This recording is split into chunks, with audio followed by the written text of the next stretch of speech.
আমরা গত ক্লাসে কি পর্যন্ত দেখছিলাম? বেশ স্লো যাচ্ছিলাম, তাই না? গত ক্লাসে আমরা আপনার যতগুলা সংস্থা আছে, সাংবিধানিক প্রতিষ্ঠান, এগুলো আমরা দেখছিলাম। তো সাংবিধানিক প্রতিষ্ঠানের পরে আজকে আমরা যেটা দেখবো সেটা হলো যে এই পর্যন্ত তো আমরা সবাই দেখছিলাম নাকি? সাংবিধানিক পদ দেখছিলাম না? সাংবিধানিক পদ পর্যন্ত, হ্যাঁ, সাংবিধানিক পদ পর্যন্ত আমরা দেখছিলাম। তা আপনারা কি বাসায় এমনিতে দেখছিলেন নাকি মানে খুলে নিয়ে আজকে আবার দেখতেছেন? তো আমরা তারপরে শুরু করি। তারপরে হলো আছে প্রধানমন্ত্রীর সাংবিধানিক ক্ষমতা। এটার পরে আছে প্রধানমন্ত্রীর সাংবিধানিক ক্ষমতা।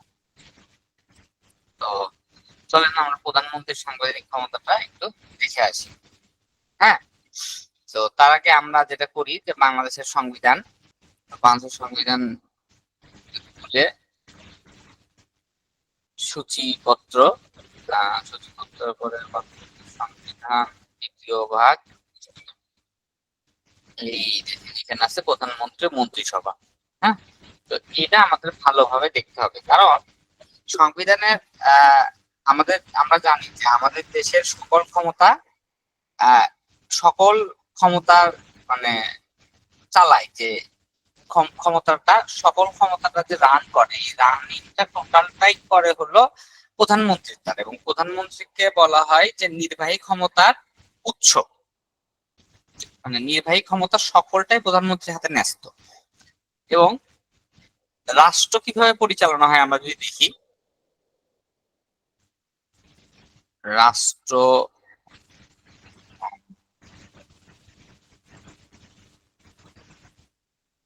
পরিচালনা আমরা যদি দেখি পরিচালনা,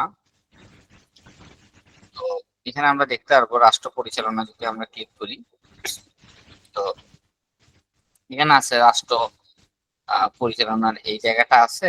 আর আমরা এখানে রাষ্ট্র পরিচালনা দেখেন,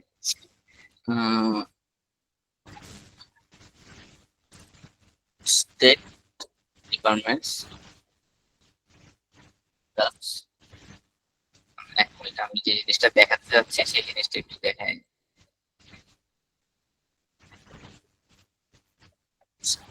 রাষ্ট্রের রাষ্ট্রের অঙ্গসমূহ, রাষ্ট্রের অঙ্গসমূহ। আচ্ছা, এই ছবিটা যেটা চাচ্ছিলাম, তো হয়ে গেল। দেখেন রাষ্ট্রের অঙ্গসমূহ, এখানে জাস্ট আমি আপনাকে দেখালাম যে রাষ্ট্রের অঙ্গসমূহের মধ্যে দেখেন কি কি আছে। তিনটা জিনিস আছে। হ্যাঁ, একটা হলো আইন বিভাগ, একটা হলো শাসন বিভাগ, আর একটা হলো বিচার বিভাগ। এর মধ্যে এই যে শাসন বিভাগটা আছে, এটা বাংলাদেশ সচিবালয়, এটা হলো মেন কেন্দ্রবিন্দু। এবং এই শাসন বিভাগের প্রধান হলো আপনার, এই শাসন বিভাগটাকে বলা হয় নির্বাহী বিভাগ। এই বিভাগটার প্রধান হলো প্রধানমন্ত্রী। আবার এই আইন বিভাগ যেটা আছে, এইটার কেন্দ্রবিন্দু হলো জাতীয় সংসদ, এখানেও সব প্রধানমন্ত্রী। তাহলে প্রধানমন্ত্রীর একচ্ছত্র ক্ষমতা হলো আইন বিভাগ এবং শাসন বিভাগ, দুই জায়গায়। এই জন্য প্রধানমন্ত্রীকে বলা হয় সকল ক্ষমতা একদম কেন্দ্রবিন্দু। এবং বাংলাদেশের যে প্রধানমন্ত্রী আছে, সেই প্রধানমন্ত্রী যে পাওয়ার সংবিধান অনুযায়ী সেটা যদি আসে, তাহলে আপনি কি লিখবেন দেখেন। আপনি প্রথমেই লিখবেন যে 48-এর 3 অনুচ্ছেদ অনুযায়ী রাষ্ট্রপতি প্রধানমন্ত্রী ও প্রধান বিচারপতি নিয়োগ ব্যতীত সকল কাজ প্রধানমন্ত্রীর পরামর্শ অনুযায়ী করবেন। সুতরাং সকল নির্বাহী ক্ষমতা রাষ্ট্রপতির নামে পরিচালিত হলেও এর বাস্তব প্রয়োগ প্রধানমন্ত্রীর হাতে। ঠিক আছে? আচ্ছা, তো সংবিধানে এই জিনিসগুলো কিভাবে লেখা আছে আমরা একটু দেখি।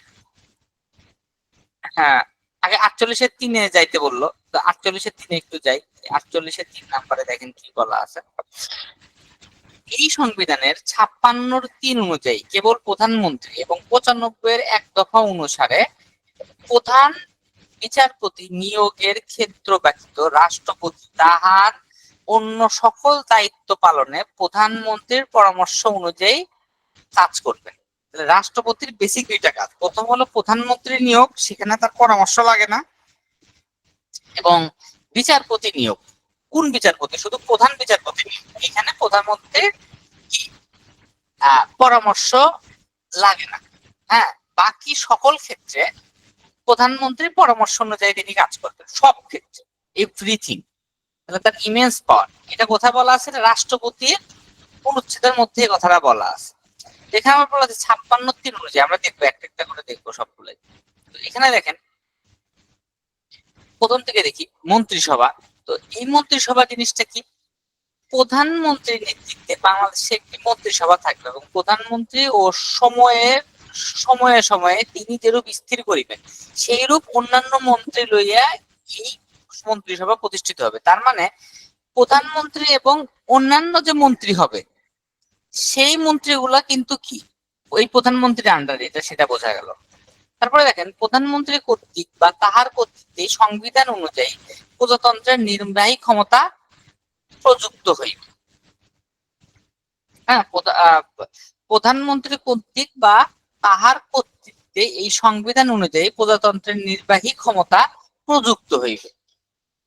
হ্যাঁ, তাহলে এখানে একদম ক্লিয়ার বলা আছে যে প্রজাতন্ত্রের যে নির্বাহী ক্ষমতা, মানে যে শাসন বিভাগটা, সেটা প্রধানমন্ত্রীর কথা অনুযায়ী একদম মানে পাই টু পাই রান করবে, একদম পাই টু পাই।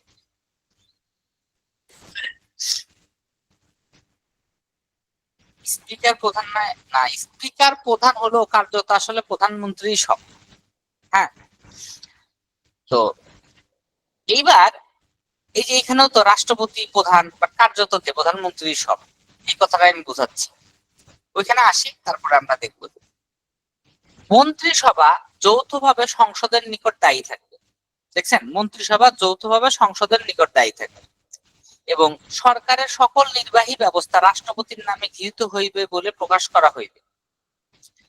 রাষ্ট্রপতি নাম নামে প্রণীত আদেশ সমূহ বা অন্যান্য চুক্তি কিরূপ সত্যায়িত বা প্রমাণীকৃত হইবে, রাষ্ট্রপতি তাহা বিধি সমূহ দ্বারা নির্ধারিত করিবেন, এবং অনুরূপ ভাবে সত্যায়িত বা প্রমাণীকৃত কোন আদেশ বা চুক্তিপত্র যথাযথভাবে প্রণীত বা সম্পাদিত হয় নাই বলিয়া তাহার বৈধতা সম্পর্কে কোন আদালতে প্রশ্ন উত্থাপন করা যাইবে না। তার মানে বুঝতে পারছেন, আপনি তার এগেনস্টে আদালতেও কোনো প্রশ্ন তুলতে পারবেন। হ্যাঁ, রাষ্ট্রপতি সরকারি কার্যাবলী বন্টন ও পরিচালনার জন্য বিধি সমূহ প্রণয়ন করবে। রাষ্ট্রপতি সরকারি কার্যাবলী এবং বন্টন ও পরিচালনার জন্য বিধি প্রণয়ন করবে। হ্যাঁ, এই রাষ্ট্রপতির একটা ক্ষমতার কথা বলছে, রাষ্ট্রপতি যেভাবে বলবে সে কি করবে, এই সরকারের যে বিভিন্ন অর্গান সমূহ এগুলো চালাবে আপনার হলো প্রধানমন্ত্রী, কিন্তু রাষ্ট্রপতি একটা বিধি বানায় দিবে, একে বলে রুলস অফ প্রসিডিউর, একটু পরে আমি যাবো এখানে। তো এটা গেল আপনার হলো মন্ত্রিসভা ও মন্ত্রীগণ। এবার আপনার মন্ত্রীগণ। মন্ত্রীগণ কারা? দেখেন, একজন প্রধানমন্ত্রী থাকিবেন, এবং প্রধানমন্ত্রী যেরূপ নির্ধারণ করেন সেইরূপ অন্যান্য মন্ত্রী, প্রতিমন্ত্রী, উপমন্ত্রী থাকবেন। প্রধানমন্ত্রী এবং অন্যান্য মন্ত্রী, প্রতিমন্ত্রী, উপমন্ত্রী দ্বয়কে রাষ্ট্রপতি নিয়োগ দান করবেন, তবে শর্ত থাকে তাহাদের সংখ্যার অনন্য 9.0% সংসদ সদস্যদের মধ্য হইতে নিযুক্ত হইবেন, এবং অনধিক 1% নির্বাচিত হইবার যোগ্য ব্যক্তিদের মধ্যে থেকে মনোনীত হইতে পারবেন। মানে টেকনোক্র্যাট মন্ত্রীদের কথা বলছে। যে টেকনোক্র্যাট মন্ত্রী সম্পর্কে আপনারা কি জানেন? টেকনোক্র্যাট মন্ত্রী কারা? আপনার পিলি যদি পড়ে থাকেন তাহলে এটা জানার কথা। টেকনোক্র্যাট মন্ত্রী আগে আমাদের একজন ছিল মোস্তফা জব্বার, মনে পড়ে মোস্তফা জব্বারের নাম? 1%। এইটা বলা আছে এই 56 এই টেকনোক্র্যাট মন্ত্রীর কথা। টেকনোক্র্যাট মন্ত্রী হলো তারা যারা আপনার সংসদে নির্বাচিত না, কিন্তু একটা বিশেষ প্রয়োজনে এই প্রধানমন্ত্রী তাদেরকে নিয়োগ দিয়ে থাকে।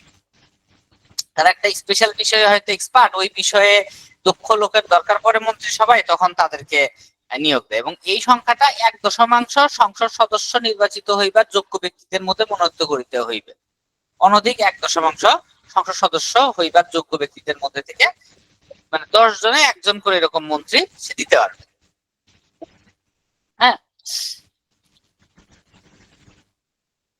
বুঝতে পারছেন? আর 10 জনের 9 জন সংসদ সদস্যের মধ্যে থেকে দিতে হবে।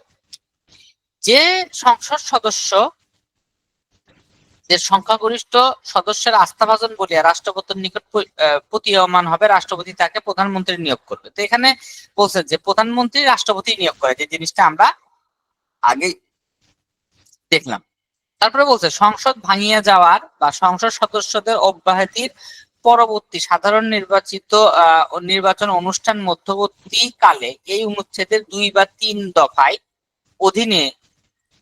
অধীন নিয়োগ দানের প্রয়োজন দেখা দিলে সংসদ ভাঙিয়া যাইবার অব্যাহতি পূর্বে যাহারা সংসদ সদস্য ছিলেন এই দফার উদ্দেশ্য সাধন কল্পে তাহারা সদস্য রূপে বহাল রহিয়াছেন বলে গণ্য হইবে। তার মানে এই জিনিসটা ওই যে আমাদের যে অন্তর্বর্তীকালীন সরকার, যে নির্বাচনকালীন সরকার, তাদের সম্পর্কে একটা কথা বলা আছে। তো এইটা আপাতত আপনাদের লাগতেছে না, কারণ সংসদ যেহেতু মানে সংবিধান যেহেতু সংশোধন হবে, সো এইটা চেঞ্জ হয়ে যাবে, এটা নিয়ে মাথা ঘামানোর দরকার নেই। হ্যাঁ, এবার আমরা প্রধানমন্ত্রী পদের মেয়াদ দেখবো। প্রধানমন্ত্রী পদের মেয়াদ কতদিন? প্রধানমন্ত্রী পদ শূন্য হইবে তিনি যদি কোনো সময় রাষ্ট্রপতির নিকট পদত্যাগ করেন। এইটাই বলা ছিল যে রাষ্ট্রপতির নিকট তিনি পদত্যাগ করছেন, অথবা তিনি সংসদ সদস্য না থাকেন। ওই যে সংসদ ভেঙে তিনি চলে গেছেন, গত টার্মে প্রধানমন্ত্রীর কথা বলা হচ্ছে, তিনি সংসদ সদস্যই নাই, সংসদ বিলুপ্ত করা হয়েছে, তো অটোমেটিক তার প্রধানমন্ত্রীর পদ বিলুপ্ত হয়ে গেছে, অথবা তিনি রাষ্ট্রপতির নিকট যদি পদত্যাগ করেন। আরেকটা জিনিস বলা আছে, সেটা হলো সংসদের সংখ্যাগরিষ্ঠ সদস্যের সমর্থন হারাইলে, হ্যাঁ, বা পদত্যাগ করলে বা সংসদ ভাঙিয়া দেওয়ার জন্য লিখিতভাবে রাষ্ট্রপতিকে পরামর্শ দান করলে বা তিনি অনুরূপ পরামর্শ দান করিলে রাষ্ট্রপতি বা কোন সংসদ সদস্যের সংখ্যাগরিষ্ঠ সদস্যের আস্থাভাজন নহে এই মর্মে সন্তুষ্ট হইলে সংসদ ভাঙিয়া দিবে। তো রাষ্ট্রপতি চাইলেও বা সে রাষ্ট্রপতিকে লিখিতভাবে বলছে বা তার সমর্থন চলে গেছে, তখনও সংসদ ভেঙে যাবে। এছাড়া প্রধানমন্ত্রীর উত্তরাধিকার কার্যভার গ্রহণ করা না পর্যন্ত প্রধানমন্ত্রীর স্বীয় পদে বহাল থাকিতে এই অনুচ্ছেদ কোনো কিছুই কেউ অযোগ্য করিবেন না। মানে ধরেন একজন প্রধানমন্ত্রী আছে, এই উপরের 3টা কাজ করে নাই, হ্যাঁ, উপরের এই 3টা কাজ করে নাই, সেক্ষেত্রে একটা প্রধানমন্ত্রী আছে, নতুন প্রধানমন্ত্রী এখনো জয়েন করে নাই, সেই ক্ষেত্রে পুরাতন প্রধানমন্ত্রী নতুন সকল কাজ উনি করবে। হ্যাঁ, মানে নতুন কাজগুলো করতে থাকবে নতুন প্রধানমন্ত্রী আসা না পর্যন্ত। এই কথাটাই তারা বারবার বলে যে প্রধানমন্ত্রী যায় নাই, তার মানে এখনো সেই প্রধানমন্ত্রী, নতুন প্রধানমন্ত্রী যেহেতু আসেন। কিন্তু এই 2টা জিনিস তারা ভুলে যায়, সেটা হলো তিনি কোন সময় রাষ্ট্রপতির নিকট পদত্যাগ পত্র প্রদান করবেন, তিনি সংসদ সদস্য না থাকে। আচ্ছা, তো আমাদের গেল হলো মন্ত্রী সভা, মন্ত্রীগণ, প্রধানমন্ত্রী পদের মেয়াদ। এবার অন্যান্য মন্ত্রীর পদের মেয়াদ, এটা কিরকম দেখেন। প্রধানমন্ত্রী ব্যতীত অন্য কোন মন্ত্রীর পদ শূন্য হইবে। প্রধানমন্ত্রীর পদ শূন্য হইতে পারবে না আপনি, সে যদি নিজের ইচ্ছায় না করে বা সংসদ ভেঙে না যায় বা পদত্যাগ পত্র না যায়। অন্যান্য মন্ত্রীর পদ সে কোনো সময় শূন্য হইতে পারে, তিনি রাষ্ট্রপতির নিকট পেশ করিবার জন্য প্রধানমন্ত্রীর নিকট পদত্যাগ পত্র দিতে হবে। সে যদি প্রধানমন্ত্রীর দিকে পদত্যাগ দেয়, তিনি সংসদ সদস্য না থাকেন, তবে এই যে 56(2) অনুচ্ছেদ অনুযায়ী আপনার মনোনীত মন্ত্রীর ক্ষেত্রে প্রযোজ্য হইবে না, যেমন টেকনোক্র্যাট মন্ত্রীর জন্য সেটা প্রযোজ্য না। এই অনুচ্ছেদের 2 দফা অনুসারে রাষ্ট্রপতি অনুরূপ নির্দেশ দান করেন, অথবা এই অনুচ্ছেদের 4 দফায় যেরূপ বিধান করা হয়েছে তাহা কার্যকর হয়। হ্যাঁ, আচ্ছা, 4 দফায় কি বলা আছে দেখেন। এই যে প্রধানমন্ত্রী পদত্যাগ করিলে বা স্বীয় পদে না থাকলে মন্ত্রীদের প্রত্যেকে পদত্যাগ করিয়াছেন বলিয়া গণ্য হবে। মানে প্রধানমন্ত্রী যদি না থাকে বাকি সবাই অটোমেটিক আউট। তবে এই পরিচ্ছেদের বিধানবলীর সাপেক্ষে তাহার উত্তরাধিকারীগণ কার্যভার গ্রহণ না করা পর্যন্ত তারা স্ব পদে বহাল থাকবে। হ্যাঁ, আবার যে একই রকম সিস্টেম, যদি কোনো কারণে তার নতুন কেউ এখনো না আসে তাহলে তারা স্বপদে বহাল থাকবে। হ্যাঁ, আচ্ছা, প্রধানমন্ত্রী যে কোনো সময়ে কোনো মন্ত্রীকে পদত্যাগ করতে অনুরোধ করতে পারেন এবং উক্ত মন্ত্রী অনুরোধ পালনে অসমর্থ হইলে তিনি রাষ্ট্রপতিকে উক্ত মন্ত্রীর নিয়োগের অবসান ঘটাইবার পরামর্শ দান করিতে পারিবেন। হ্যাঁ, আচ্ছা, প্রধানমন্ত্রী পদত্যাগ করিলে বা স্বীয় পদে না থাকলে মন্ত্রীদের প্রত্যেকে পদত্যাগ করিয়াছেন বলে গণ্য হইবে, এটা তো আমরা দেখলাম। এবং এই অবস্থায় দেখেন এই অনুচ্ছেদে মন্ত্রী বলতে প্রতিমন্ত্রী এবং উপমন্ত্রী অন্তর্ভুক্ত। তার মানে মন্ত্রী মানে আহ খালি যে মন্ত্রী তা না, প্রতিমন্ত্রী এবং উপমন্ত্রী সবার ক্ষেত্রে একই জিনিসই হবে। এবং আমরা দেখছিলাম যে টাকলা মুরাদেক গতবার কি করছিল, প্রধানমন্ত্রী পদত্যাগ করতে বলছিল। এই যে কোন ক্ষমতা বলে দেখেন, 58(2) অনুযায়ী প্রধানমন্ত্রী যে কোনো সময় কোনো মন্ত্রীকে পদত্যাগ করিতে অনুরোধ করিতে পারিবেন এবং উক্ত মন্ত্রী অনুরোধ পালনে অসমর্থ হইলে তিনি রাষ্ট্রপতিকে উক্ত মন্ত্রীর নিয়োগের অবসান ঘটাইবার পরামর্শ দান করিতে পারেন। এর মাধ্যমে এরে কি করছে, এরে সরাই দিছিল গতবার। প্রতিমন্ত্রীর কাছে মন্ত্রীকে হেল্প করা, বিভিন্ন ভাবে হেল্প করা, মানে যে মন্ত্রণালয় অনেক বড় সেই মন্ত্রণালয়ে আমি প্রতিমন্ত্রী রাখতে পারি, যে একটা বিশেষ উইং এর জন্য এখানে তারে দেওয়া হলো, এরকম ব্যাপার। ওকে, তো এখানে আমরা দেখলাম মন্ত্রিসভা, মন্ত্রীগণ, প্রধানমন্ত্রী পদের মেয়াদ, অন্যান্য মন্ত্রী মেয়াদ এবং 58(ক) এটা বিলুপ্ত। এই 58(ক)তে কি ছিল জানেন? এই 58(ক)তে ছিল নির্দলীয় তত্ত্বাবধায়ক সরকার, যেটা বাতিল করা হয়েছে এবং পরবর্তীতে যেটা ইন্ট্রোডিউস করা হচ্ছে। এই জিনিসটি নির্দলীয় তত্ত্বাবধায়ক সরকারটা সংবিধানের ৫৫ সংশোধন আইন ২০১১ এর ধারা বলে পরিচিতি বিলুপ্ত হয়েছে, কিন্তু এটা আবার অ্যাড করা হবে। বাট এটা আমরা এখন পড়বো না, এটা আমরা পড়বো আমাদের যে নির্বাচন চ্যাপ্টারটা আছে, আমরা আগামীকাল একটা ক্লাস নিব দুপুরে, ওই নির্বাচন ক্লাসে আমরা এটা পড়ে ফেলবো। আচ্ছা, তো এখানে আমরা প্রধানমন্ত্রীর যে নির্বাহী ক্ষমতা সেটা আমরা দেখতেছিলাম। তো 58(3) আমরা খুব ভালো করে দেখলাম, এবং এই 56 দেখেন সংবিধানের দ্বাদশ সংশোধনী এবং 56(2) অনুযায়ী সকল নির্বাহী ক্ষমতা প্রধানমন্ত্রীর দ্বারা পরিচালিত ও নিয়ন্ত্রিত হয়, এবং 56(1) অনুযায়ী প্রধানমন্ত্রী মন্ত্রী পরিষদের প্রধান, এবং 58(2) অনুসারে প্রধানমন্ত্রী যে কোনো মন্ত্রীকে অপসারণ করতে পারেন, যেটা আমরা একটু আগেই দেখলাম। হ্যাঁ, আচ্ছা, এবং সংখ্যাগরিষ্ঠ দলের নেতা হিসেবে প্রধানমন্ত্রী জাতীয় সংসদের নেতা, এই দেখেন, এবং প্রধানমন্ত্রীর পরামর্শ অনুযায়ী রাষ্ট্রপতি সংসদের অধিবেশন আহ্বান বা মুলতবি করতে পারে। তার মানে এখানে কি দেখতেছি, রাষ্ট্রপতি কি জাতীয় সংসদের নেতা, তো সেই হিসেবে আমি বলছি যে রাষ্ট্রপতি, সরি, প্রধানমন্ত্রী আপনার হলো জাতীয় সংসদের নেতা। এবং 72(1) কি বলা আছে আমরা দেখি চলেন। 72(1) সংবিধানের এটা তো দেখলাম 72 সংসদ অধিবেশন, এই যে 72 সরকারি বিজ্ঞপ্তি দ্বারা রাষ্ট্রপতি সংসদ আহ্বান স্থগিত ভঙ্গ করবেন এবং সংসদ আহ্বানকালে রাষ্ট্রপতি প্রথম বৈঠকের সময় স্থান নির্ধারণ করিবেন। এবং এখানে আরো কি বলা আছে দেখেন, তবে শর্ত থাকে যে 123-এর 3 দফায় ক উল্লেখিত সময় ব্যতীত, ওইটা আমরা পরে আসি। এই দফায় তাহার দায়িত্ব পালনে রাষ্ট্রপতি প্রধানমন্ত্রী কর্তৃক লিখিতভাবে প্রদত্ত পরামর্শ অনুযায়ী কার্য করবেন। তার মানে এটা রাষ্ট্রপতি আহ্বান করলো, এখানে বেসিক্যালি প্রধানমন্ত্রীর পরামর্শ অনুযায়ী, মানে তিনি যেটা বলবেন সেইটাই এখানে কি হবে, প্রতীয়মান হবে। বোঝা গেল ভাইয়া? তো এটা গেল আপনার প্রধানমন্ত্রীর সাংবিধানিক ক্ষমতা।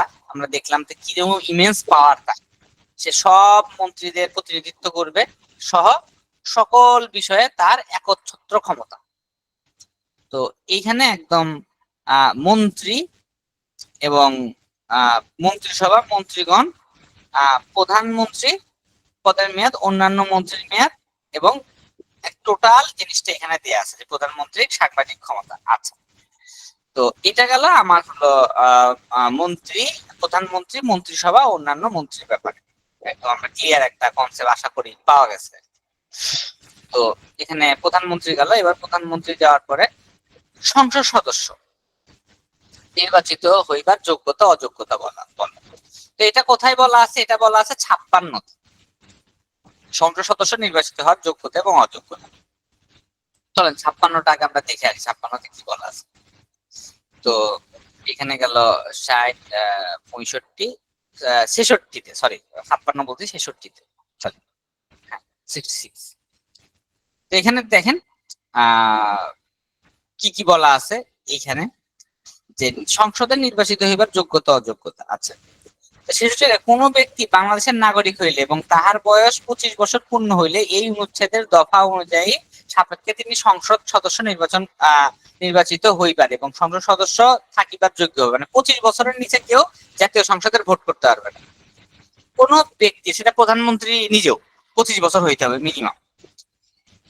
এবং কোন ব্যক্তি সংসদ সদস্য নির্বাচিত হইবার এবং সংসদ সদস্য থাকিবার যোগ্য হইবেন না যদি কোন উপযুক্ত আদালত তাকে অপ্রকৃতস্থ মানে পাগল হইলে ঘোষণা করে, তিনি দেউলিয়া ঘোষিত হইবার পর দায় অব্যাহতি লাভ না করিলে, মানে কোনো ব্যাংক থেকে ঋণ নিয়ে সে ঋণ খেলাপি হয়ে গেছে, দেউলিয়া, তার কাছে কোনো টাকা পয়সা নেই, দেউলিয়া, ব্যাংকের মতো সে দেউলিয়া হয়ে গেছে। কোন বিদেশি রাষ্ট্রের নাগরিকত্ব অর্জন করলে যে কথা বলা হয়, হ্যাঁ, যে বিদেশি নাগরিক ও সংসদ হইতে পারবে না, অথবা কোন বিদেশি রাষ্ট্রের প্রতি আনুগত্য স্বীকার করলে, হ্যাঁ, হইতে পারবে না। তো তিনি নৈতিক স্খলনজনিত কোন ফৌজদারি অপরাধে দোষী সাব্যস্ত হইয়া অনন্য 2 বছর কারাদণ্ড দণ্ডিত হইলে এবং তাহার মুক্তির পর 5 বছর অতিবাহিত না হইলে, একটা ফৌজদারি অপরাধে তার 2 বছর সাজা হয়েছে, সাজার পরে, সাজা খাটার পরে আরো 5 বছর যাইতে হবে।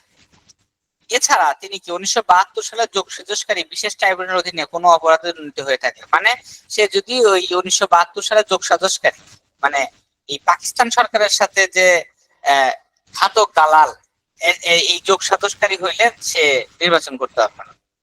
আইনের দ্বারা পদাধিকারে অযোগ্য ঘোষণা করিতেছেন না এমন পদ ব্যতীত তিনি প্রজাতন্ত্রের কোন লাভজনক কর্মে অধিষ্ঠিত থাকলে, মানে যে সচিব, বিভিন্ন সচিব টচিব যারা আছে, সরকারি কর্মচারী কর্মকর্তা, এরা নির্বাচন করতে পারবে।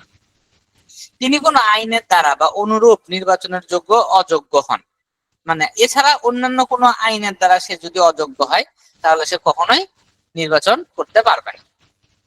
এছাড়া এই যে 2 ক অনুচ্ছেদ অনুসারে 2 দফার ক যাই থাকুক না কেন, কোন ব্যক্তি জন্মসূত্রে বাংলাদেশের নাগরিক হইয়া কোন বিদেশি রাষ্ট্রের নাগরিকত্ব অর্জন করিলে এবং পরবর্তীতে উক্ত ব্যক্তি দ্বৈত নাগরিক গ্রহণের ক্ষেত্রে বিদেশি রাষ্ট্রের নাগরিকত্ব ত্যাগ করলে কিংবা অন্য ক্ষেত্রে পুনরায় বাংলাদেশের নাগরিকত্ব গ্রহণ করিলে, এই ধরনের যদি কাজ করে, একবার নাগরিকত্ব হলো, একবার নাগরিকত্ব ছেড়ে দিল, দ্বৈত নাগরিকত্ব, এই অনুচ্ছেদের উদ্দেশ্য সাধন করবে তিনি বিদেশি রাষ্ট্রের নাগরিকত্ব অর্জন করিয়াছে বলে গণ্য হইবে না। মানে সে, তার যদি ডুয়েল নাগরিকত্ব থাকে, যে অন্য একটা দেশের নাগরিক এই দেশেরও নাগরিক, সেই ক্ষেত্রে সে যদি বাইরের দেশের নাগরিকত্ব ত্যাগ করে বাংলাদেশের নাগরিক হয়, সেক্ষেত্রে তার হলো নির্বাচন করার একটা সুযোগ আছে, এটা স্পেশাল অ্যাক্ট দ্বারা, এবং এটা খুব ভেজাল ঝামেলা এখানে। তো এই ক্ষেত্রে সে অনেক ক্ষেত্রে পারে, এবং এটা কেন করা হয়েছে সেটা আপনারা সবাই জানেন, যে এই যে বিভিন্ন লোকে সুযোগ করে দেওয়ার জন্য। এই অনুচ্ছেদের উদ্দেশ্য সাধন করবে কোন ব্যক্তি রাষ্ট্রপতি, প্রধানমন্ত্রী, স্পিকার, ডেপুটি স্পিকার, মন্ত্রী, উপমন্ত্রী হইবার কারণে প্রজাতন্ত্রের কোন পদে অধিষ্ঠিত বলিয়া গণ্য হইবেন না। হ্যাঁ, লাভজনক পদে অধিষ্ঠিত হইছেন বলে গণ্য হবে না। কারণ দেখেন, লাভজনক পদ মানে তাদেরকে বলা হচ্ছে, সেই জিনিসটা এখানে বলছে, লাভজনক পদ মানে শুধু যে সরকারি চাকরি তা না, রাষ্ট্রপতি, প্রধানমন্ত্রী, স্পিকার, ডেপুটি স্পিকার, মন্ত্রী, প্রতিমন্ত্রী, উপমন্ত্রী, এরা সবাই তো নির্বাহী বিভাগের আছে, কিন্তু এদেরকে লাভজনক পদ বলা হবে না। এছাড়া বাকি সরকারি কর্মচারী যারা আছে ওদেরকে বলা হবে লাভজনক পদ, মানে তারা সরকার থেকে সরাসরি অর্থ পায়। এছাড়া দেখেন, কোন সংসদ সদস্য তাহার নির্বাচনের পর এই অনুচ্ছেদের 2 নং দফায় বর্ণিত অযোগ্যতার অধীন হইয়াছেন কিনা, বা এই সংবিধানের 70 অনুচ্ছেদ অনুসারে কোন সংসদ সদস্যের আসন শূন্য হইবে কিনা সে সম্পর্কে কোনো বিতর্ক দেখা দিলে তিনি শুনানি ও নিষ্পত্তির জন্য প্রশ্নটি নির্বাচন কমিশনের নিকট প্রেরণ হইবে এবং অনুরূপ ক্ষেত্রে কমিশন চূড়ান্ত সিদ্ধান্ত দিবে। তো তার আসনটি শূন্য হইবে কিনা, যে 70 নং অনুচ্ছেদ যে ফ্লোর ক্রসিং এর ব্যাপার বলা আছে, আমরা একটু পরে যাব, সেই কথাটা এখানে বলা আছে। এছাড়া এই অনুচ্ছেদের 4 নং দফায় বিধানবলী যাহাতে পূর্ণ কার্যকারিতা লাভ করিবেন সেই উদ্দেশ্যে নির্বাচন কমিশনকে ক্ষমতা দানের জন্য সংসদ যেরূপ প্রয়োজন বোধ করিবে আইনের দ্বারা সেইরূপ বিধান করিতে পারবে। মানে নির্বাচন কমিশনের একটা আইনের কথা এখানে বলা আছে, এটা আমরা নির্বাচন চ্যাপ্টার পড়বো আগামীকাল, তখন আমরা এটা দেখবো এখানে আসলে নির্বাচন সে কি বলছে। হ্যাঁ, তখন এটা ক্লিয়ার বোঝা যাবে যে এখানে কি বলছে। মানে এখানে বলছে নির্বাচন কমিশনের যদি কোনো আইনের দরকার পড়ে সে সংসদকে জানালে সে আইন সংসদ করে দিতে বাধ্য।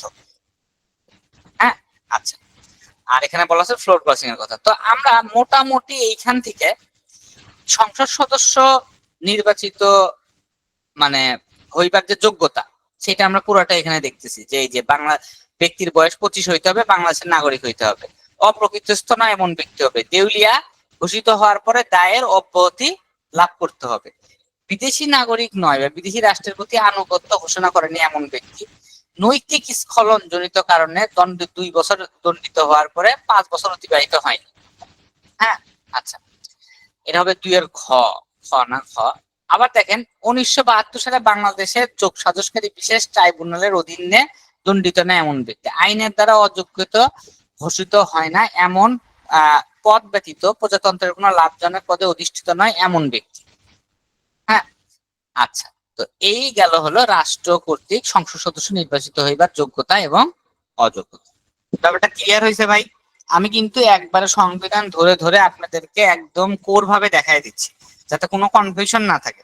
পরবর্তীতে যখন পরীক্ষা পাইবেন বা কিছু দিবেন একবার দেখলেই সব পারবেন ইনশাল্লাহ।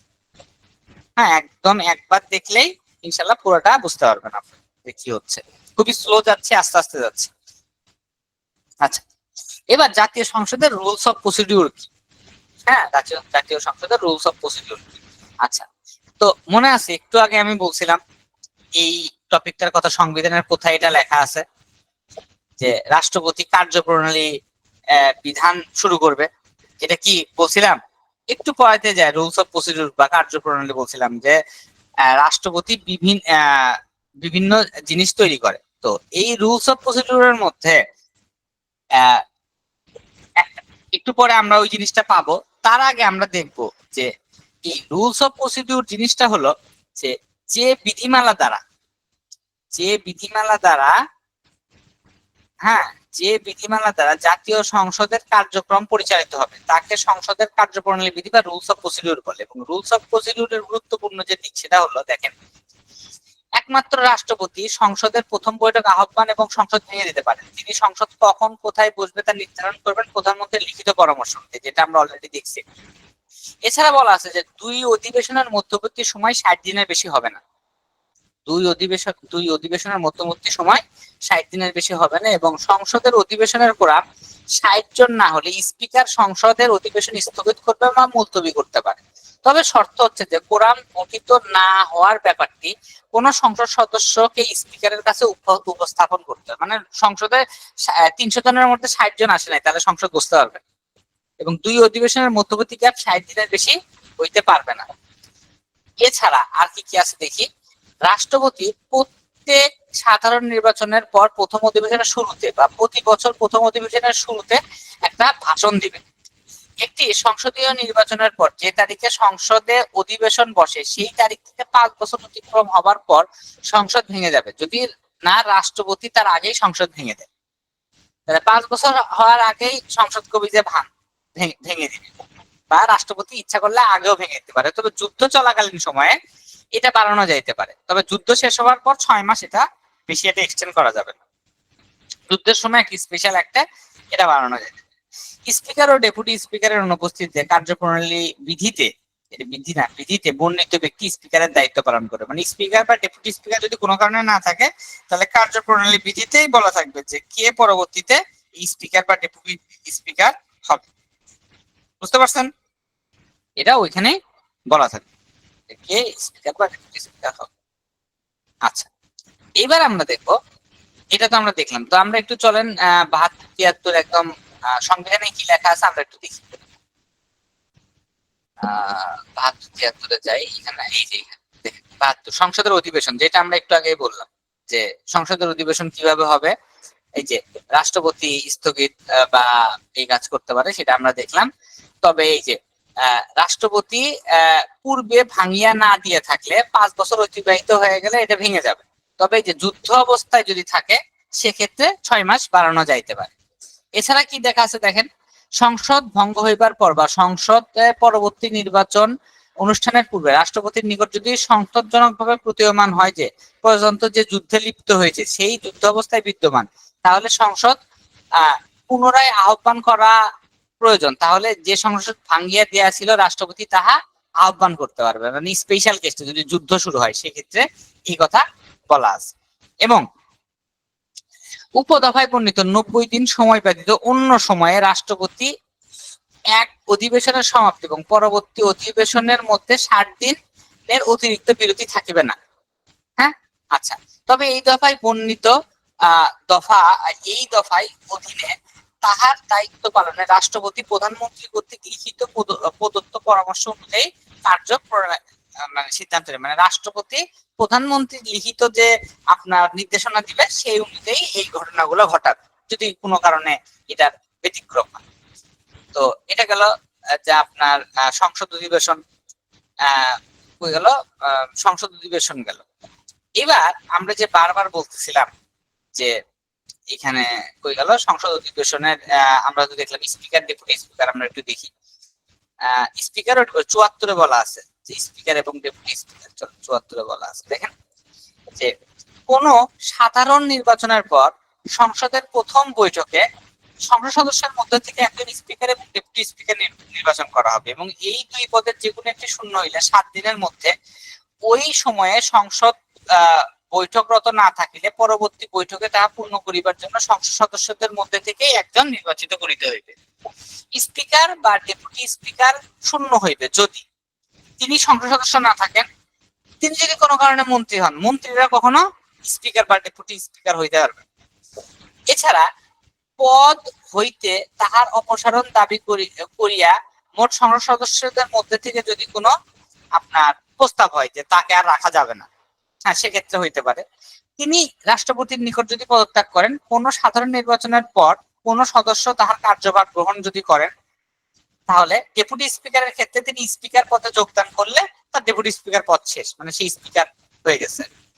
তো 74 থেকে আমরা দেখলাম যে স্পিকার বা ডেপুটি স্পিকারের পদ কিভাবে শূন্য হয়, এবং এই স্পিকারের পদ শূন্য হইলে বা যদি শূন্য হয় সেক্ষেত্রে তারা কি করতে পারে, তারা স্বীয় দায়িত্ব পালনে অসমর্থ বলিয়া সংসদ নির্ধারণ করিলে স্পিকারের সকল দায়িত্ব ডেপুটি স্পিকার পালন করবে যদি কোনো কারণে স্পিকার না থাকে, এবং ডেপুটি স্পিকারের পদ শূন্য হইলে সংসদের কার্যপ্রণালী বিধি অনুযায়ী কোন সংসদ সদস্য তাহা পালন করিবেন এবং সংসদে কোন বৈঠকে স্পিকারের অনুপস্থিতিতে ডেপুটি স্পিকার দায়িত্ব পালন করবে। এখানে ডেপুটি স্পিকার এবং স্পিকার সম্পর্কে বারবার বলা আছে তারা কি করতে পারে। তো এইটা আসলে ডেপুটি স্পিকার এবং স্পিকার সম্পর্কে 74।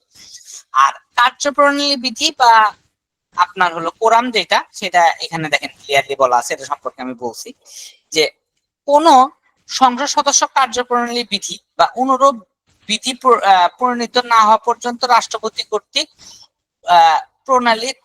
প্রণীত কার্যপ্রণালী বিধি দ্বারা সংসদ নিয়ন্ত্রণ হইবে। মানে সংসদ যদি তার নিজস্ব বিধি তৈরি না করে যেভাবে সংসদ চলবে, তাহলে রাষ্ট্রপতি কর্তৃক প্রণীত কার্যপ্রণালী বিধি দ্বারাই সংসদ চলবে। যে কথাটা আমি বারবার বলতেছিলাম যে রাষ্ট্রপতি কর্তৃক নির্ধারিত কার্যপ্রণালী বিধি।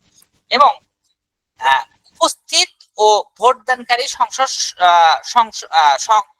সদস্যদের সংখ্যাগরিষ্ঠ ভোটে সংসদে সিদ্ধান্ত গৃহীত হইবে, তবে সমসংখ্যক ভোটের ক্ষেত্রে সভাপতি ভোটদান করিবেন না এবং অনুরূপ ক্ষেত্রে নির্ণায়ক ভোট প্রদান করিবেন। মানে ধরেন একটা জিনিসটা সংসদে কথাবার্তা হচ্ছে, হ্যাঁ, তো 50-50 হয়ে গেছে, তখন সেক্ষেত্রে রাষ্ট্রপতি মানে স্পিকার যেই দিকে যাবে সেই দিকে জিনিসটা পাস হবে, ব্যাপারটা এরকম।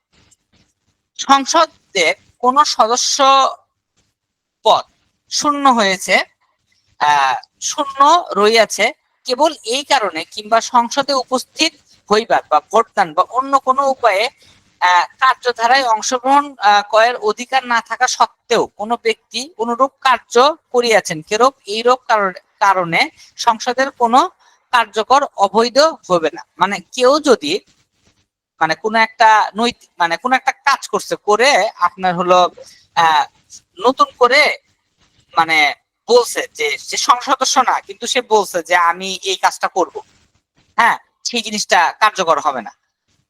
তো এখানে খুব সুন্দর করে বলা আছে যে এই ব্যাপারগুলো টোটাল, এবং এটাকে বলা হচ্ছে কাস্টিং ভোট। একজন বললো হ্যাঁ এটাকে কাস্টিং ভোট বলা হয়, যে তার ভোটটা ডিসাইডিং পয়েন্ট হবে, এটা কাস্টিং ভোট বলা হয়। এবং এখানে 2-এ বলা আছে দেখেন, সংসদের বৈঠক চলাকালীন যদি 60 জনের কম হয় সেক্ষেত্রে সংসদটা চলবে না, হ্যাঁ, এবং এটাকে বলা হয় কোরাম।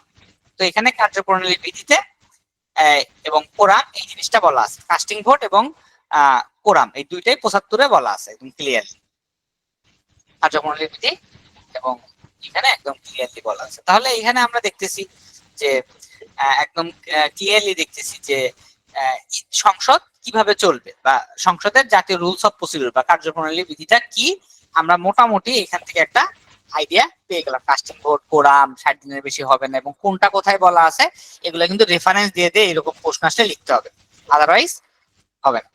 আচ্ছা, তো রুলস অফ প্রসিডিউরটা গেল, এবার আমরা দেখবো rules of business. Rules of বিজনেসটা কি? আমরা 56তে দেখছিলাম পড়ার সময় যে বাংলাদেশের সংবিধানের 55(6) অনুযায়ী ক্ষমতা বলে মহামান্য রাষ্ট্রপতি সরকারি কার্যপ্রণালী বন্টন এবং পরিচালনার জন্য যে বিধি প্রণয়ন করে তাকে রুলস অফ বিজনেস বলে। এটা অনুযায়ী সরকারের বিভিন্ন মন্ত্রণালয় বা বিভাগের কার্যপ্রণালী বন্টন হয় এবং কে কোন দায়িত্ব পালন করবে তা নির্ধারণ করা হয়। রুলস অফ বিজনেসে কর্মচারীদের শৃঙ্খলা বজায় রাখে এবং তাদের দায়িত্ব সম্পর্কে অবহিত করে। মনে আছে রুলস অফ বিজনেস আমি বলছিলাম 56(6)তে যে রাষ্ট্রপতি ঠিক করে দেয় যে কিভাবে দেশের প্রত্যেকটা মন্ত্রণালয় বা নির্বাহী বিভাগ কাজ করবে, মনে আছে? আচ্ছা, একজন বলতেছে সাউন্ড কম আসছে। সাউন্ড কি কম আসতেছে? সাউন্ড কম আসতেছে? আচ্ছা, ওকে, না ঠিক আছে, আচ্ছা ঠিক আছে, ঠিক আছে, ক্লিয়ার, ওকে ওকে, আচ্ছা ঠিক আছে, ওকে। তো রুলস অফ বিজনেস পর্যন্ত কি আপনারা বুঝতে পারছেন না? আমি যে পর্যন্ত পড়াইছি না কঠিন লাগতেছে কোনটা, একটু ক্লিয়ারলি বলেন। বুঝতে পারছেন না কঠিন লাগতেছে? আমি যতটা সম্ভব একদম রিলেট করে করে সংবিধান থেকে বারবার বারবার আপনাদেরকে দেখায় দেখায় বোঝাচ্ছি। আচ্ছা, কি কঠিন লাগতেছে সেটা যদি বলেন তাহলে সেটা না বুঝে দিতে পারবো, যে ভাইয়া এই জিনিসটা কঠিন লাগতেছে বা এটা বুঝি না, তখন এটা বুঝে দিতে পারবো। পিলি তো পড়ে আসতে হবে, কারণ রিটেন পড়তেছেন, রিটেন না পড়ে যদি ডাইরেক্ট পিলি, পিলি না পড়ে ডাইরেক্ট রিটেনে আসলে তো একটু কঠিন লাগবেই।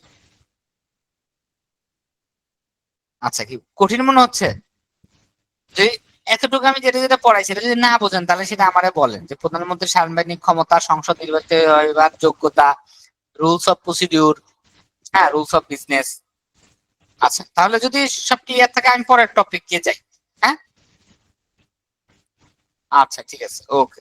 না বুঝলে বলবেন যে ভাই এখানে কঠিন মনে হচ্ছে, তাহলে সহজভাবে বোঝার চেষ্টা করবো। Okay, তো এবার আমরা দেখব যে পার্বত্য চট্টগ্রামের যে কাঠামোটা সেটা একটু আমরা দেখব, এই জিনিসটা কিভাবে কাজ করে পার্বত্য চট্টগ্রামের কাঠামো। তো পার্বত্য চট্টগ্রামের কাঠামোতে যাওয়ার আগে আমি আপনাদেরকে কয়েকটা জিনিস একটু আইডিয়া দিই। হ্যাঁ, পার্বত্য চট্টগ্রামের কাঠামোতে যাওয়ার আগে, তো এখানে পার্বত্য চট্টগ্রামেতে যাওয়ার আগে এখানে আমি আপনাদের কয়েকটা জিনিস আইডিয়া দিব। সেটা হলো, আমি তো ইচ্ছা করলে টান দিয়ে তাড়াতাড়ি শেষ করে দিতে পারি। আচ্ছা, আমরা তো বলে দিছি যে কি কি বই আপনি নিতে পারেন, আমরা প্রত্যেক চ্যাপ্টারের পরে দেখাই দিই, তারপরে দেখি। তো বাংলাদেশের যে আপনার টোটাল সিস্টেম অর্গান, সরকারের যে অর্গান আমরা বলছিলাম, সরকারের অর্গানের মধ্যে 3টা ভাগ আছে, আমরা একটু দেখছিলাম। 3টা ভাগ কি কি? আহ বিচার বিভাগ, নির্বাহী বিভাগ। তো এটা হলো organ of government, organ OG লিখলাম, অর্গান মানে সরকারের যে ওজি, অর্গান অফ গভর্নমেন্ট। সেটা হলো একটা কি লেজিসলেটিভ মানে আইন, হ্যাঁ লেজিসলেটিভ। আর একটা হলো কি নির্বাহী, এক্সিকিউটিভ, এক্সিকিউটিভ, হ্যাঁ এক্সিকিউটিভ। আর একটা কি, আর একটা হলো আপনার হলো বিচার বা জুডিশিয়ারি। তো জুডিশিয়ারিতে আমরা আর যাইতে পারবো না। যারা লর কেউ আছেন ক্লাস করতেছেন, লতে পড়েন, লর কেউ আছেন? আচ্ছা, তো এই এক্সিকিউটিভ যে ব্যাপারটা আছে, এই শাসন বিভাগ, হ্যাঁ। ও আপনি লর শাহিদুর রহমান নাই, তা আপনি তো জজ হইতে পারেন। ওরে বাবা, এই তানভীরও লর। আচ্ছা আচ্ছা ঠিক আছে। তো জুডিশিয়ারি তো তারা জজ টজ হইতে পারবে, তো ওইদিকে তো আমরা যাইতে পারবো না। হ্যাঁ, তারা যাইতে পারবে। আপনার কোথায় ল পড়েন? শাহিদুর রহমান নাইম, ল আমার খুব পছন্দের সাবজেক্ট। আচ্ছা, তো এই এক্সিকিউটিভ যে ভাগটা আছে, শাসন ভাগ, এই শাসনটা 2 রকমের আছে। হ্যাঁ, একটা হলো কেন্দ্রের শাসন, আর একটা হলো স্থানীয় শাসন। কেন্দ্রের শাসন আর একটা হলো স্থানীয় শাসন। তো একটা হলো কি কেন্দ্রের,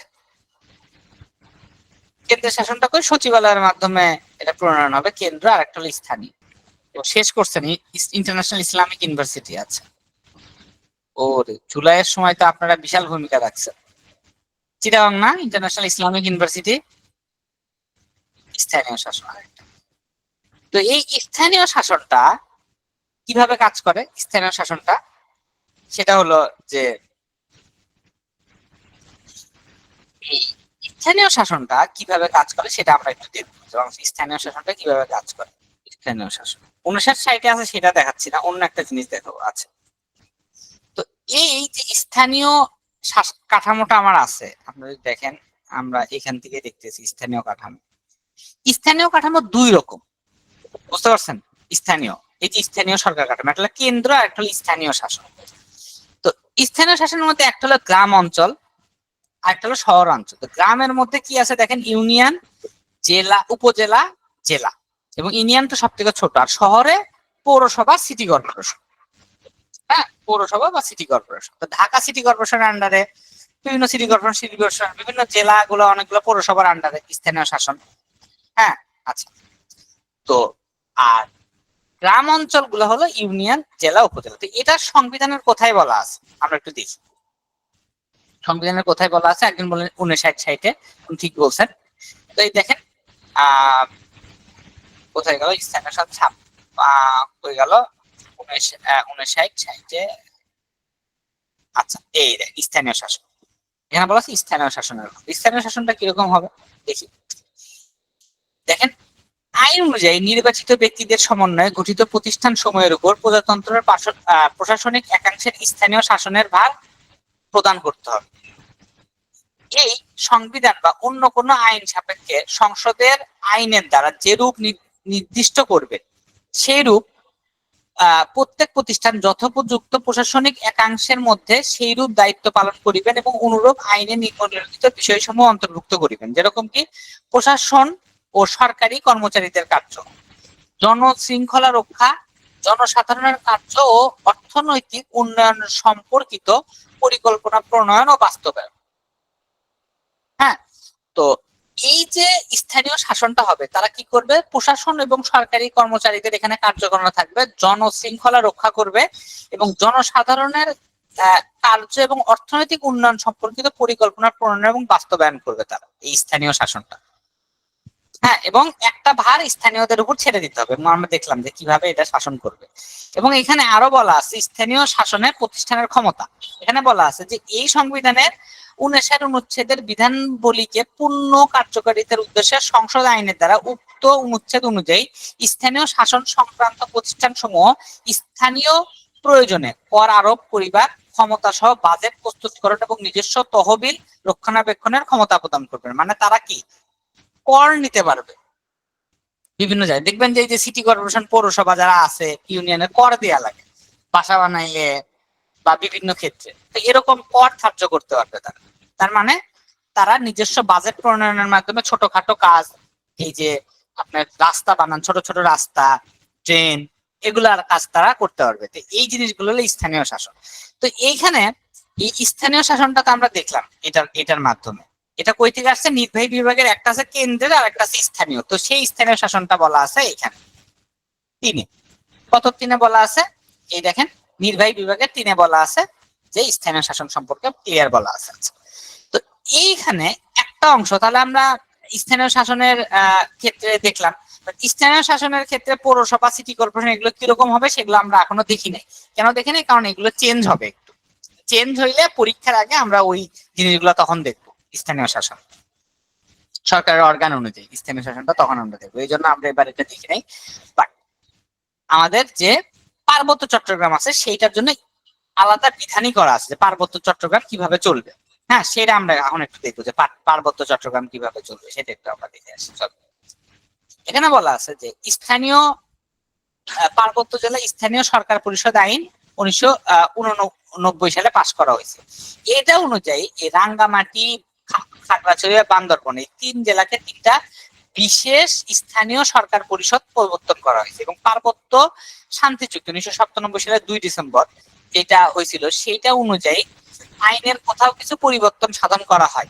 এবং 1998 সালে দেখেন, 1998 সালে পার্বত্য জেলা পরিষদ নামে একটি নামকরণ করা হয় এবং এই পরিষদের মেয়াদ 3 বছর থেকে বাড়িয়ে 5 বছর করা হয় এবং 3 জেলার জন্য 3টি পৃথক আইন পাশ করা হলেও এদের গঠন একই রকম। তো কিরকম করা হয়েছে দেখি একটু, যে চেয়ারম্যান একজন, একটা আদিবাসী, সাধারণ সদস্য 3 অনুপাত অনুযায়ী, মহিলা সদস্য তিনজন, 2জন আদিবাসী 1জন অআদিবাসী এবং মোট হলো কয়জন? 34 জন। ঠিক আছে, এই হলো আপনার টোটাল মেম্বার।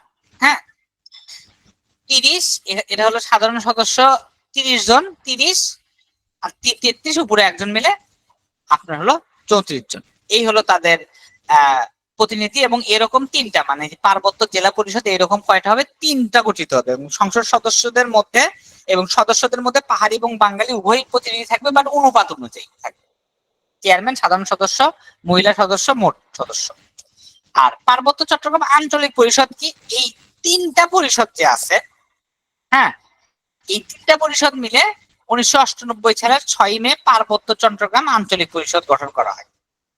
হ্যাঁ, এবং পার্বত্য চট্টগ্রাম আঞ্চলিক পরিষদ কিরকম দেখেন, একজন চেয়ারম্যান আদিবাসী, মোট 18 জন আপনার হলো মহিলা সদস্য, মোট সদস্য আদিবাসী হলো 6 জন আর 6 জন অআদিবাসী এবং মহিলা সদস্য 3 জন, 1জন আদিবাসী, 2জন আদিবাসী, 1জন অআদিবাসী এবং 3টা যে পার্বত্য জেলা পরিষদ আছে তার চেয়ারম্যান সাথে থাকবে। এই মোট 25 জন মিলে পার্বত্য চট্টগ্রাম আঞ্চলিক পরিষদ। তো এটা তাদের স্থানীয় শাসনের একটা গতিবিধি। তো এটা আপনাদেরকে আমি দেখাই দিলাম পার্বত্য চট্টগ্রামের কিরকম স্ট্রাকচার। আর আমাদের যে পৌরসভা, ইউনিয়ন পরিষদ, হ্যাঁ, এদের একটা স্ট্রাকচার আছে, বাট এই স্ট্রাকচার বিভিন্ন সময় চেঞ্জ হয়। পৌরসভা, সিটি কর্পোরেশন, একটু আগে যে আমরা এখানে দেখলাম, যে চলেন দেখাই আপনাদেরকে স্থানীয় শাসনে এই কই গেল, এটা চেঞ্জ হয়, এটা আসতেছে, এটা আসলে তো সমস্যা, সাধারণত দেখি দেখে গেছে। আচ্ছা, তো এখানে দেখেন ওইটার যেরকম একটা কাঠামো আছে, 3 গুণ মানে 3টা, রাঙ্গামাটি, খাগড়াছড়ি, বান্দরবন 3 জায়গায় 3টা। এবং এইটার সাথে দেখেন এই যে সিটি কর্পোরেশন কয়টা? এই যে 8টা। আর এখন নতুন একটা হচ্ছে কুমিল্লা, নারায়ণগঞ্জ, গাজীপুর সিটি কর্পোরেশন রয়েছে। তো এগুলো প্রত্যেকটার একটা কাঠামো আছে। এই যে ইউনিয়ন পরিষদের কাঠামো কি দেখেন, বাংলাদেশে বর্তমানে 4551টি ইউনিয়ন পরিষদ আছে, প্রত্যেকটা গ্রাম নিয়ে একটি ইউনিয়ন গঠিত। হ্যাঁ, এবং ইউনিয়ন পরিষদ গ্রামীণ এলাকার স্থানীয় সরকার এবং ইউনিয়নে কি 1জন চেয়ারম্যান থাকে, 9টা ওয়ার্ড থেকে 9জন প্রতিনিধি এবং সংরক্ষিত 3জন মহিলা সহ মোট 13 জন নিয়ে একটা ইউনিয়ন পরিষদ হয়। হ্যাঁ, এটা স্থানীয় সরকার বিভাগ অনুযায়ী। উপজেলা পরিষদ কিরকম দেখেন, কয়েকটি ইউনিয়ন নিয়ে একটি উপজেলা গঠিত হবে, 1জন চেয়ারম্যান, 1জন ভাইস চেয়ারম্যান, 1জন মহিলা ভাইস চেয়ারম্যান, এই নিয়ে মোট হলো আপনার এবং উপজেলায় সব কয়টা ইউনিয়নের পরিষদ এবং পৌরসভার চেয়ারম্যান সকল মহিলা সদস্যের 1/3 নিয়ে উপজেলা পরিষদ গঠিত হবে এবং দেশে মোট উপজেলার সংখ্যা 492টি। জেলা পরিষদ কি দেখেন, এই যে 61টি জেলা দেখছেন, 64টার মধ্যে 61টি জেলার কথা বলা আছে, কারণ কি যে খাগড়াছড়ি, বান্দরবান, রাঙ্গামাটি 3টা জেলা পরিষদ পার্বত্য চট্টগ্রাম বিষয়ে মন্ত্রণালয়ের অধীনে। এটা ছাড়া বাকিগুলা কি 1জন চেয়ারম্যান এবং 20 জন সদস্য নিয়ে এই জেলা পরিষদ গঠিত এবং এই 20 জন সদস্যের মধ্যে 5 জন আবার হবে মহিলা। তার মানে আমরা ইউনিয়ন দেখলাম, উপজেলা দেখলাম, জেলা পরিষদ দেখলাম এবং তাদের গঠনটা আমরা দেখলাম।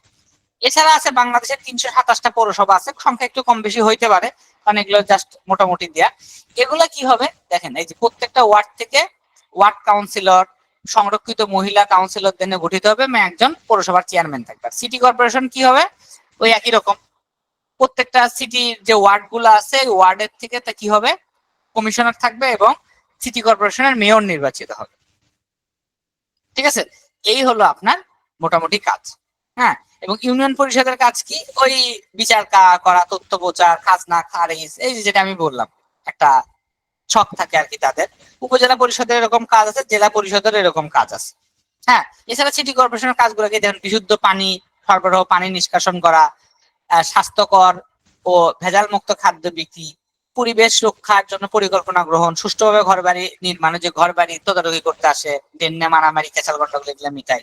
হ্যাঁ, তো এই টোটাল ব্যবস্থাটা আপনার হলো স্থানীয় সরকারের কাজ। স্থানীয় সরকারের মধ্যে এগুলো পড়তেছে, আমি আপনাকে মোটামুটি স্থানীয় সরকারের একটা আইডিয়া অলরেডি দিয়ে ফেলছি। ক্লিয়ার? বোঝা গেছে স্থানীয় সরকারের ব্যাপারটা? এই ভাই কি বুঝতে পারছেন? ক্লিয়ার এখন? মানে সংবিধান কিভাবে কাজ করে, সংবিধান কিভাবে সকল নির্বাহী ক্ষমতা চালায়, এখন কি বোঝা যাচ্ছে? আচ্ছা, গুড, বোঝা গেলে ভালো। প্রশাসনিক ট্রাইব্যুনাল জিনিসটা কি? প্রশাসনিক ট্রাইব্যুনাল হলো প্রশাসনিক অ্যাক্ট 1980 অনুযায়ী সরকার গেজেট বিজ্ঞপ্তির মাধ্যমে এক বা একাধিক প্রশাসনিক ট্রাইব্যুনাল গঠন করতে পারে। এই প্রশাসনিক ট্রাইব্যুনালে এক সদস্য বিশিষ্ট এবং জেলা জজ পদে অধিষ্ঠিত ছিল এমন এক ব্যক্তিকে প্রশাসনিক ট্রাইব্যুনালে নিয়োগ দেওয়া হয়। তাহলে প্রশাসনিক ট্রাইব্যুনাল জিনিসটা কি? এই ট্রাইব্যুনাল হলো যারা সরকারি চাকরি করবে, তাদের তো চাকরি সংক্রান্ত বিভিন্ন ঝামেলা হইতে পারে, তাই না? তাদের জন্য এই একটা বিশেষ ট্রাইব্যুনাল, এটা প্রশাসনিক ট্রাইব্যুনাল বলা হয়। এবং এটা কততে বলা আছে? 117তে বলা আছে সংবিধানে। এই ট্রাইব্যুনাল কর্তৃক সরকারি বা সংবিধিবদ্ধ সংস্থায় কর্মরত বেসরকারি কর্মকর্তা ও কর্মচারীদের চাকুরি সংক্রান্ত বিষয়াদি নিষ্পত্তির কথা এখানে ক্লিয়ারলি বলা আছে। এবং দুইটা প্রশাসনিক ট্রাইব্যুনাল আছে, একটা হলো ঢাকা, একটা হলো বগুড়া। এবং এইখানে যদি আপনি সুবিচার না পান, তাহলে প্রশাসনিক অ্যাপিলিয়েট ট্রাইব্যুনালে আপনি ঢাকায় অবস্থিত, এখানে আপনি বিচার রুজু করতে পারবেন যে আমি সুবিচার পাইনি, এখানে আবার আপিল করতে পারবেন। প্রশাসনিক অ্যাপিলিয়েট ট্রাইব্যুনাল এখানে আবার আছে একজন চেয়ারম্যান, দুইজন সদস্য দিয়ে এই প্রশাসনিক অ্যাপিলিয়েট ট্রাইব্যুনাল আছে। হ্যাঁ, অ্যাপিলিয়েট ট্রাইব্যুনাল আছে। এই অ্যাপিলিয়েট ট্রাইব্যুনালের কাজ কি আমরা একটু দেখি। সেটা হলো যে সরকারি কর্মচারী নিয়োগ, বদলি, বরখাস্ত, জরিমানা, পদোন্নতি এসব নিয়ে যদি কোনো সমস্যা হয়, তাহলে সেখানে আপনি মামলা করতে পারবেন বা আপনার বিরুদ্ধে মামলা করা যাবে। এবং সংবিধিবদ্ধ সরকারি কর্তৃপক্ষ পরিচালনা, ব্যবস্থাপনা এবং সরকারি সম্পত্তি অর্জন, বন্টন, ব্যবস্থাপনা সংক্রান্ত বিষয়। এবং এসব বিষয়ে হাইকোর্টের নির্দেশ জারির ক্ষমতা নেই। সেসব বিষয়ে ট্রাইব্যুনালের এখতিয়ার আছে। মানে চাকরির তো বিভিন্ন সমস্যা হতে পারে, সেসব বিষয়ে এই প্রশাসনিক ট্রাইব্যুনালের এখতিয়ার আছে। প্রশাসনিক ট্রাইব্যুনাল এই বিষয়ে কাজ করতে পারে। এই হলো প্রশাসনিক ট্রাইব্যুনালের আমরা যে ব্যাপারগুলো দেখলাম, এটা হলো সেই প্রশাসনিক ট্রাইব্যুনালের ব্যাপারগুলো। তো এটা কোথাতে বলা আছে? 117তে। চলেন আমরা একটু 117 দেখে আসি ওইখানে আসলে কি বলছে সংবিধানের 117তে। গেল 117, এই যে প্রশাসনিক ট্রাইব্যুনাল। হ্যাঁ, আচ্ছা, এই প্রশাসনিক ট্রাইব্যুনালে আপনার কি বলা আছে যে একজন প্রজাতন্ত্রের কর্মে ব্যক্তির বিরুদ্ধে, দেখেন, নবম রেখায় বর্ণিত এবং অর্থদণ্ড এবং অন্যান্য দণ্ড সহ প্রজাতন্ত্রের কর্মে নিযুক্ত ব্যক্তির কর্মের শর্তাবলী। হ্যাঁ, তার যেরকম কর্মের শর্তাবলী, এবং তবে শর্ত থাকাতে সংসদ আইনের দ্বারা কোন ট্রাইব্যুনালের সিদ্ধান্ত পূর্ণ বিবেচিত বা অনুরূপ সিদ্ধান্তের বিরুদ্ধে আপিলের জন্য বিধান করতে পারবেন। মানে কোন সরকারি কর্মচারী কর্মকর্তা, তার বিরুদ্ধে এখানে মামলা দায়ের করা যেতে পারে, বা তার যদি মনে হয় যে আমার অধিকার ক্ষুণ্ণ হচ্ছে, সেক্ষেত্রে সে এই বিচার বিভাগের মধ্যে এই প্রশাসনিক ট্রাইব্যুনালের মাধ্যমে সে ক্ষমতা দায়ী করতে পারে। আচ্ছা, স্ক্রিন চলে যাচ্ছে, কি বলে? আমার স্ক্রিন চলে গেছে না? ঠিক আছে তো? হ্যাঁ, ঠিক আছে। আচ্ছা, তো এই গেল হলো আমার মোটামুটি প্রশাসনিক ট্রাইব্যুনাল। ক্লিয়ার? আচ্ছা, তো প্রশাসনিক ট্রাইব্যুনাল টাইম মোটামুটি দেখলাম। এবার এটা আমি মোটামুটি আশা করি বোঝা গেছে প্রশাসনিক ট্রাইব্যুনাল কি। এবার আমরা দেখবো সুপ্রিম কোর্ট, মানে বিচার বিভাগ সম্পর্কে আমরা হালকা করে দেখবো। তো যারা লর ছাত্র আছে তারা তো আমার থেকে এটা ভালো বুঝবেন। হ্যাঁ, তো এবার আমরা দেখবো যে সুপ্রিম কোর্টের গঠন, কারণ সুপ্রিম কোর্ট বা এই কোর্টের গঠনটা কিরকম। তো 94-এর 1 অনুযায়ী বাংলাদেশ সুপ্রিম কোর্ট নামে একটি সর্বোচ্চ আদালত থাকবে, তার দুইটা বিভাগ, একটা হাইকোর্ট বিভাগ, একটা অ্যাপিল বিভাগ। আর 94-2 অনুযায়ী প্রধান বিচারপতি এবং রাষ্ট্রপতি অন্যান্য কর্তৃক নির্ধারিত অন্যান্য বিচারক নিয়ে সুপ্রিম কোর্ট গঠিত হবে। এবং প্রধান বিচারপতি এবং আপিল বিভাগের বিচারপতি নিয়ে আপিল বিভাগ, অন্যান্য বিচারপতি নিয়োগ বিচারপতি নিয়ে হাইকোর্ট বিভাগ গঠিত। প্রধান বিচারপতি আপিল বিভাগের বিচারপতি নিয়ে আপিল বিভাগের অন্যান্য বিচারপতি নিয়ে হাইকোর্ট বিভাগটা গঠিত। তার মানে আমরা দেখলাম যে সুপ্রিম কোর্ট আর হাইকোর্টটা হলো একই রকম জিনিস। একটাতে প্রধান বিচারপতি এবং রাষ্ট্রপতি কর্তৃক নির্ধারিত অন্যান্য বিচারপতি থাকে, আর একটা প্রধান বিচারপতি এবং আপিল বিভাগের বিচারপতি নিয়ে আপিল বিভাগ গঠিত। এবং সবগুলাই কিন্তু নিয়োগে রাষ্ট্রপতি একটা ভূমিকা থাকে। এটা হলো সুপ্রিম কোর্টের গঠন। এবং সুপ্রিম কোর্টের কিছু এখতিয়ার আছে। হ্যাঁ, কিরকম এখতিয়ার আছে? একটা হলো আদি এখতিয়ার। মানে হাইকোর্ট ডিভিশন বিভাগের কই গেল, হাইকোর্ট ডিভিশন বিভাগ প্রাথমিকভাবে মামলা গ্রহণ করতে পারে, এটা তার একটা মানে অধিকার যে সে এই হাইকোর্ট বিভাগের প্রাথমিকভাবে মামলা গ্রহণ করতে পারে। আপিল এখতিয়ার দেওয়ানি ও ফৌজদারি কর্তৃক সংসদ কর্তৃক যে কোনো সে আপিল সে গ্রহণ করতে পারে হাইকোর্ট। দেওয়ানি ও ফৌজদারি, দেওয়ানি মামলা হলো কোনগুলা টাকা পয়সা জড়িত, আর ফৌজদারি হলো মারামারি রিলেটেড। আমি এটুকুই বুঝি, মানে এর থেকে বেশি আমি বুঝি না আর কি। তো ল স্টুডেন্ট আছে সে আরো ভালো বুঝবে। দেওয়ানি মানে আমি বুঝি টাকা পয়সা বা 10,000 টাকা বা এরকম ব্যাপার স্যাপার, আর ফৌজদারি হলো মারামারি, এই টাইপের মামলা। তো রিভিশনাল এখতিয়ার হলো কি, যে আদালতের রায় সমূহ সে কি করতে পারে, নিম্ন আদালত মানে আপনার দেশে যে জেলায় যে জেলা আদালত গুলো আছে এগুলার যদি কোনো মামলা থাকে সেই মামলাগুলা পরীক্ষা নিরীক্ষা করতে পারে ঠিকভাবে হয়েছে নাকি। রেফারেন্স এখতিয়ার মানে কোন মামলার আইনগত প্রশ্ন এবং তার উপর মতামত দিতে পারে এই হাইকোর্ট বিভাগ। বুঝা গেল?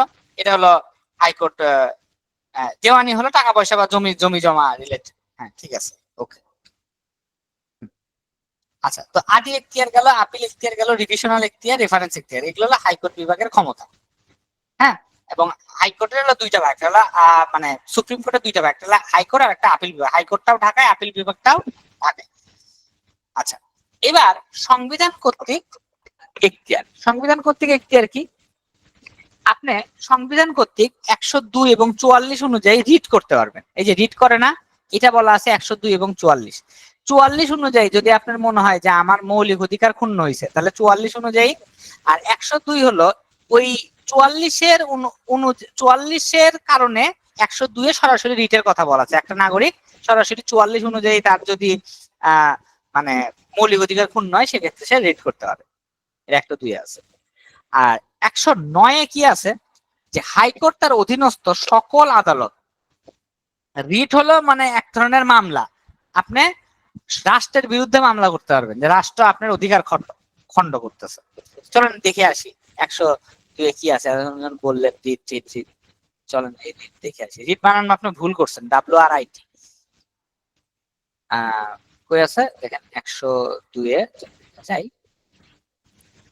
এই 100 প্রতিপয় নির্দেশ, এই দেখেন, কোন সংক্ষুব্ধ ব্যক্তির আবেদন ক্রমে এই সংবিধানের 3য় ভাগে আপনার যে অধিকার আছে যে কোনো একটি বলবৎ করিবার জন্য প্রজাতন্ত্রের বিষয়বলীর সহিত কোন দায়িত্ব পালনকারী ব্যক্তি সহ কোন ব্যক্তি বা কর্তৃপক্ষকে হাইকোর্ট বিভাগ উপযুক্ত নির্দেশ বলি বা আদেশ বলি দান করিতে পারবে। বুঝতে পারছেন? আপনি সংক্ষুব্ধ হয়ে যদি হাইকোর্টের কাছে যান, হাইকোর্ট সেক্ষেত্রে আপনার আবেদনটা গ্রহণ করতে পারবে। ক্লিয়ার? এই কথাটা এখানে টোটাল মানে একদম ক্লিয়ারলি বলা আছে। এছাড়া এখানে বলা আছে দেখেন, এই যে প্রশাসনিক ট্রাইব্যুনালের কথা বলা আছে 117 অনুযায়ী, যে এখানেও যদি আপনার মনে হয় যে আপনার মানে স্বাভাবিক যে ব্যাপার স্যাপার সেগুলা মানে ব্যাহত হয়েছে, মানে আপনি সরকারি চাকরি করেন বাট আপনি ন্যায় বিচার পান না, সেক্ষেত্রে আপনি রিট করতে পারেন। মৌলিক অধিকারের ক্ষেত্রে রিট করতে পারেন। তবে যে এখানে একটা কথা বলা আছে দেখেন 47 অনুযায়ী, যে ওই যুদ্ধাপরাধী যারা, হ্যাঁ, তাদের ক্ষেত্রে আপনার এই কোন আদেশ দান করতে পারবেন না এই রিটের মাধ্যমে। ওদের যুদ্ধাপরাধী যারা, যে 47 অনুযায়ী এরূপ কোন আইনের ক্ষেত্রে বর্তমান অনুচ্ছেদের অধীনে অন্তর্বর্তীকালীন বা অন্য কোনো আদেশ দানের ক্ষমতা হাইকোর্ট বিভাগের থাকবে না। হাইকোর্ট এসব বিষয়ে কোনো ওরকম আদেশ দিতে পারবে না, এটা বিশেষ ট্রাইব্যুনালে বিশেষভাবে হবে। ঠিক আছে সাদিয়া জাহান, ক্লিয়ার? তো একজন প্রশ্ন করলে বাকিদের প্রশ্নের উত্তর অটোমেটিক হয়ে যায়, ওইরকম ব্যাপারটা। তো এটা মোটামুটি গেল রিট, সাংবিধানিক এখতিয়ার। তারপরে আবার কি আছে দেখেন 109 অনুযায়ী হাইকোর্ট তার অধীনস্থ সকল আদালত বা ট্রাইব্যুনালের উপর তত্ত্বাবধান বা নিয়ন্ত্রণ করতে পারবে, যে কোনো আদালতের উপর সেটা নিয়ন্ত্রণ করতে পারবে, তাহলে ইমেন্স পাওয়ার। এছাড়া হাইকোর্ট ডিভিশন অধীনস্থ আদালত থেকে মামলা নিজের কাছে নিতে পারবে, মানে আপনি জেলায় মামলা চলতেছে, আপনার এই মামলাটা ভালো লাগে না, আপনি এটা সরাসরি হাইকোর্ট বিভাগের কাছে নিয়ে যেতে পারবেন, সরাসরি হাইকোর্ট বিভাগের কাছে এই মামলা নিয়ে যেতে পারবেন। 109, 110। আচ্ছা, তাহলে এটা গেল আপনার সংবিধান কর্তৃক এখতিয়ার, রিট, হ্যাঁ, তত্ত্বাবধান, আবার হলো মামলা নিজের কাছে নিয়ে। ওকে, এবার আমরা দেখবো আপিল বিভাগের এখতিয়ার। আপিল বিভাগের এখতিয়ার কিরকম এটা আমরা একটু দেখি। সেটা হলো যে 103 অনুযায়ী লিভ টু আপিল করতে পারবে, আপিল এখতিয়ার, লিভ টু আপিল, হ্যাঁ, আপিল এখতিয়ার। পরোয়ানা বা নির্বাহী ক্ষমতা জারি, 104 অনুযায়ী সে পরোয়ানা জারি করতে পারবে বা নির্বাহী ক্ষমতা জারি করতে পারবে। আপিল বিভাগ যে কোনো একটা নির্বাহী বিষয়, দেখেন না আদালত বলছিল কোটার ব্যাপারে, মনে আছে প্রধানমন্ত্রীর কথা শেষ না এখানে, এই কোর্ট যে ডিসিশন নেবে সেইটা, এটাই সেই 104, এটা নিয়ে এত ঘটনা ঘটে গেছে। এই সেই 104 পরোয়ানা বা নির্বাহী জীবন পূর্ণ বিবেচনা, মনে কোনো একটা আদেশ দিছে সেটা আবার সে বিবেচনা করতে পারবে। তো এরকম ভাবে ওই যে কোঠা যে উঠে গেছিল সেটা নিয়ে একজন সংক্ষুব্ধ ব্যক্তি রিট করছে 102-এ মুক্তিযুদ্ধ কোঠার, তারপরে আদালত বলছে আমি চিন্তা ভাবনা করে ওই 102 104 অনুযায়ী সে কি করবে, মানে একটা ডিক্লারেশন দেবে, সেটা না সরকারি পড়ে গেছে না। হ্যাঁ, আচ্ছা, পূর্ণ বিবেচনা এখতিয়ার। আর উপদেষ্টামূলক এখতিয়ার আছে অ্যাপিলেট ডিভিশনে, এই মতামত জ্ঞাপনের জন্য পাঠাবেন, তবে বাধ্যতামূলক ফলাফল নেই। উপদেষ্টামূলক এখতিয়ার হলো অ্যাপিলেট ডিভিশনের মতামত জ্ঞাপন করিয়ার জন্য পাঠাবেন, তবে বাধ্যতামূলক ফলাফল নেই। হ্যাঁ, উপদেষ্টামূলক এখতিয়ারটা হলো এই, সে হলো মানে কোনো বিষয়ে মতামত দিতে পারে, তার যদি মতামত দেওয়ার ইচ্ছা থাকে সে দিতে পারে। এই হলো আমার আপিল বিভাগ আর হাইকোর্ট বিভাগ, এই দুইটার কাজ, এবং এই দুইটা সম্পর্কে বলা আছে 94। এটা সম্পর্কে আমি খুব বেশি বিচার বিভাগ সম্পর্কে ঢুকলাম না, কারণ আমাদের বিচার বিভাগ না তেমন কোনো কাজ নাই, এখানে রিক্রুটমেন্ট সিস্টেম আলাদা এবং তারাই খুব কাজ করে, আমাদের একদম বেসিক ফান্ডামেন্টাল জিনিস বুঝলেই হলো। এই যে সুপ্রিম কোর্ট প্রতিষ্ঠা, সুপ্রিম কোর্টে দুইটা জিনিস, প্রধান বিচারপতি, এই দেখেন বাংলাদেশ সুপ্রিম কোর্ট নামে একটি সর্বোচ্চ আদালত থাকবে এবং আপিল বিভাগ এবং হাইকোর্ট বিভাগ নিয়ে তাহা গঠিত হবে। মানে সুপ্রিম কোর্ট জিনিসটা আপিল বিভাগ এবং হাইকোর্ট বিভাগ এই দুইটা নিয়ে গঠিত। আর আমাদের জেলায় আমরা যেগুলো দেখতে পারি এগুলো হলো জেলা কোর্ট বা আপনার হলো জেলা আদালত, বিচারিক আদালত। হ্যাঁ, এবং এখানে ক্লিয়ারলি বলা আছে আমি যে কথাগুলো বলছি, প্রধান বিচারপতি এবং আপিল বিভাগের বিচারপতি নিয়ে হাইকোর্ট এবং অন্যান্য বিচারপতি নিয়ে হাইকোর্ট বিভাগ গঠিত। এটা আপিল বিভাগ আর অন্যটা হলো হাইকোর্ট বিভাগ। হ্যাঁ, এই সংবিধানের বিধানবলী সাপেক্ষে প্রধান বিচারপতি এবং অন্যান্য বিচারক বিচার কার্য পালনের ক্ষেত্রে স্বাধীন থাকবে, এ কথা আমি বলছি। হ্যাঁ, ওকে। দায়রা জজ এগুলো সব ওই জেলা লেভেলে, দায়রা মামলা, ফৌজদারি, দেওয়ানি, দেওয়ানি মামলা মনে হয় করে দায়রা জজ, দেওয়ানি ও ফৌজদারি মামলা, আচ্ছা এগুলো জেলা লেভেলে। ওকে, তো এই গেল মোটামুটি আমার হলো এই বিচার বিভাগটা আমি মোটামুটি দেখাইলাম। একটা হলো আপনার সুপ্রিম কোর্ট, সেটা কিভাবে হয়, আর একটা হলো অধস্থ আদালত। অধস্থ আদালত গুলো হলো জেলা আদালত, এই আদালত গুলো, এগুলো খুব ডিটেলস লাগবে না, জাস্ট আপনাকে একটা আইডিয়া নিন যে কোনটা কি, আমি তো মোটামুটি বলে দিছি। আচ্ছা, এবার আমরা বিচারক নিয়োগ, বিচারক পদের মেয়াদ, এই দুইটা নিয়ে বিশাল একটা কেচাল গন্ডগোল আছে। হ্যাঁ, বিচারক নিয়োগ ও বিচারপতি মেয়াদ, তো এই দুইটার জন্য আপনাদেরকে আমি দুইটা জিনিস সাজেস্ট করব, সেটা হলো সুপ্রিম কি হলো থামেন, সুপ্রিম জুডিশিয়াল কাউন্সিল, একটা হলো জজ, জাজ, আমি লিখে দিচ্ছি আপনার পেপারটা দেখবেন, জাজ অ্যাপয়েন্টমেন্ট, আচ্ছা, তো কাউন্সিল, আহা,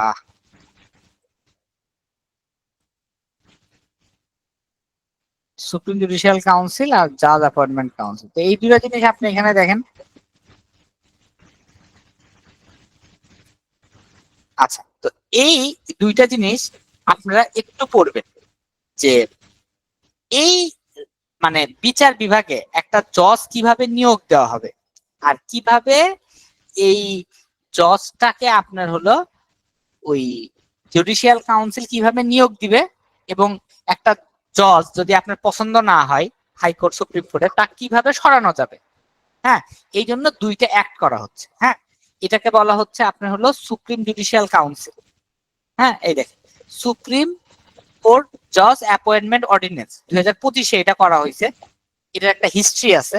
তো এটা আমরা এখনই ওর মধ্যে ঢুকতেছি না, কেন ঢুকতেছি না, কারণ এগুলো আরো চেঞ্জ হওয়ার পর একটা রিফর্ম ভাব আসবে, রিফর্ম ভাব হওয়ার পর আপনাদের রিটেন পরীক্ষার পরে এটা আমি দিব। আমি জাস্ট এখানে আর্টিকেল বলে দিচ্ছি আপনাদেরকে যে বাংলা পত্রিকায় কি আছে, দেখেন বাংলা পড়লে আপনার ভালো বুঝবেন, বাংলা পত্রিকা,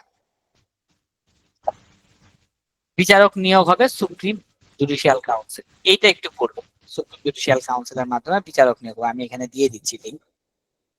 হ্যাঁ, এটা একটা লিঙ্ক দিয়ে দিলাম। তো এখানে একদম ক্লিয়ারলি বলা আছে, ইংলিশে পড়তে আর বাংলা করবে, মানে হাইকোর্ট ও আপিল বিভাগের বিচারক নিয়োগ দিবে সুপ্রিম জুডিশিয়াল অ্যাপয়েন্টমেন্ট কাউন্সিল।